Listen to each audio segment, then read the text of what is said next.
गुना जिले में निजी स्कूलों को नियमों के विपरीत मान्यता देने का आरोप लगाते हुए छात्र संगठन एबीवीपी ने जिला शिक्षा अधिकारी कार्यालय में जमकर प्रदर्शन किया। छात्रों ने सीधे सीधे गुना डीपीसी पर भ्रष्टाचार के आरोप लगाए और पूछा कि जिन स्कूलों को कुछ दिन पहले अपात्र माना गया था उन्हें रातों रात ऐसा क्या हो गया कि डीपीसी ने उन्हें योग्य मान लिया और मान्यता भी दे दी। बता दें कि अखिल भारतीय विद्यार्थी परिषद के छात्र शुक्रवार को बड़ी तादाद में जिला शिक्षा अधिकारी कार्यालय पहुंचे और डीपीसी के खिलाफ नारेबाजी शुरू कर दी। एबीवीपी का कहना था कि पूर्व जिला पंचायत सीईओ प्रथम कौशिक ने मापदंडों को पूरा न करने वाले स्कूलों की मान्यता रद्द करने के आदेश दिए थे। इसके बाद प्राथमिक जांच में जिन स्कूलों में सुविधाओं और संसाधनों का अभाव था उन्हें अयोग्य ठहराया गया, लेकिन शिक्षा विभाग द्वारा बनाई गई जांच समिति ने अचानक ऐसा क्या देख लिया कि अपात्र पाए गए स्कूलों की मान्यता भी रिन्यू कर दी, जबकि जिन स्कूलों को अपात्र पाया गया था उनमें ना तो छात्रों के बैठने के लिए पर्याप्त जगह थी, शिक्षकों का भी शोषण हो रहा था और संसाधनों के लिहाज से शिक्षा विभाग के मापदंडों पर संबंधित स्कूल खरे नहीं उतर रहे। छात्र संगठन की माने तो कुछ स्कूल ऐसे हैं जो दुकानों में संचालित हो रहे हैं। ऐसे स्कूलों को भी डीपीसी की अगुवाई में मान्यता रद्द कर दी गई। एबीवीपी ने इस मामले को घोटाला करार दिया और डीपीसी पर भ्रष्टाचार करने के आरोप जड़े हैं। छात्र पदाधिकारियों ने कहा कि या तो शिक्षा विभाग नियम विरुद्ध स्कूल संचालित करने वालों से मिला है या फिर शिक्षा विभाग के लोग मिले हैं।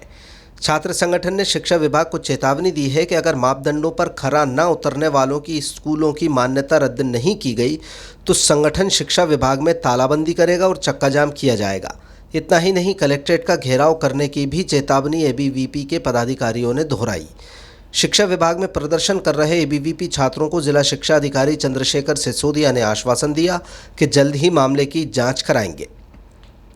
डीईओ के मुताबिक मान्यता देने का काम बीआरसी का है और बीआरसी डीपीसी के अधीन आते हैं। फिर भी महकमे से संबंधित मामला होने की वजह से वो जांच जरूर करेंगे और कुछ गलत पाया जाएगा तो कार्रवाई करेंगे। डीपीसी ऋषि कुमार भी मीडिया से रूबरू हुए और तमाम आरोपों को नकारते हुए अपने दफ्तर की ओर लौट गए।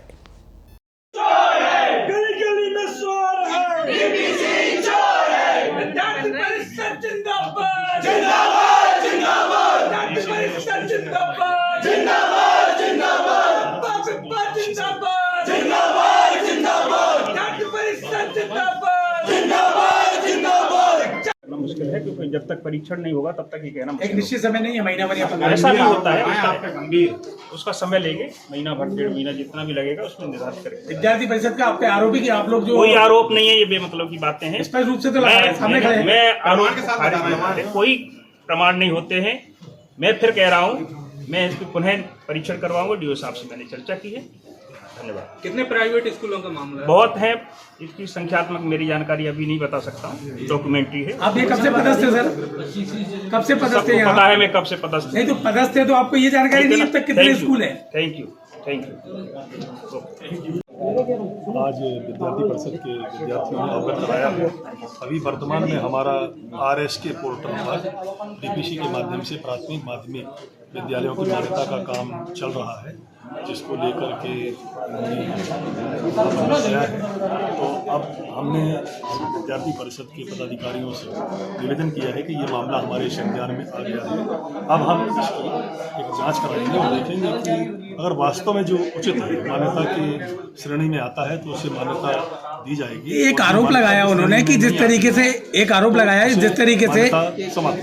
जिस तरीके से आपने मान्यता नहीं लेने की बात कही थी और उन्हीं लोगों को मान्यता दी जा रही, क्या है मामला? ये हमारे डीपीसी साहब के पास पहले जो उनकी जांच समितियां थी उन लोगों ने प्रस्ताव दिए होंगे और ये मामला पूरी तरीके से मेरे संज्ञान में नहीं था। अभी मुझे विद्यार्थी परिषद के लोगों के माध्यम से पता चला कि इतने स्कूल थे जिनकी मान्यता को ना देने के लिए अनुशंसा आई थी, लेकिन मान्यता दी जा रही है। एक बार मैं इसकी फिर से जांच करवा के बीआरसी पर क्या मामला सामने आया कि 18 फरवरी को एक रिपोर्ट सामने आई जिसमें कई ऐसे स्कूलों को मान्यता दी गई। पहले तो सबसे पहले जो प्राथमिक जांच होती है उसमें 70 से ज़्यादा स्कूलों को मान्यता रद्द की गई।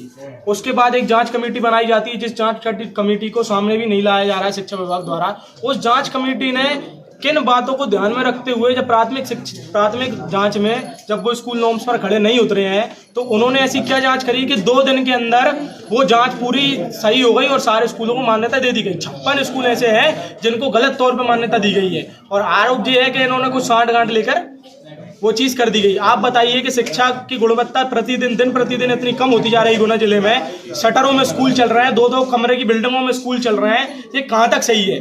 कुछ स्कूल ऐसे हैं जिनमें सही तरीके से बैठने की व्यवस्था नहीं है, वहाँ पे छात्र जा रहे हैं, उन स्कूल में 2-2 हज़ार 3-3 हज़ार रुपए में वो टीचर्स रखते हैं और इस तरह से बच्चों अपने छात्र छात्राओं का भविष्य बर्बाद कर रहे हैं। ये कहाँ तक सही है? और शिक्षा विभाग के पास जब जवाब मांगने विद्यार्थी परिषद आती है तो शिक्षा विभाग के पास कोई जवाब नहीं रहता है। हर बार शिक्षा विभाग एक ही बात कहता है कि हम जांच करेंगे। ऐसी कई जांच हमने शिक्षा विभाग को बता दी तो 6-6 महीने 1-1 साल से पेंडिंग पड़ी हुई है और इनने कोई कार्रवाई उस पर नहीं की गई।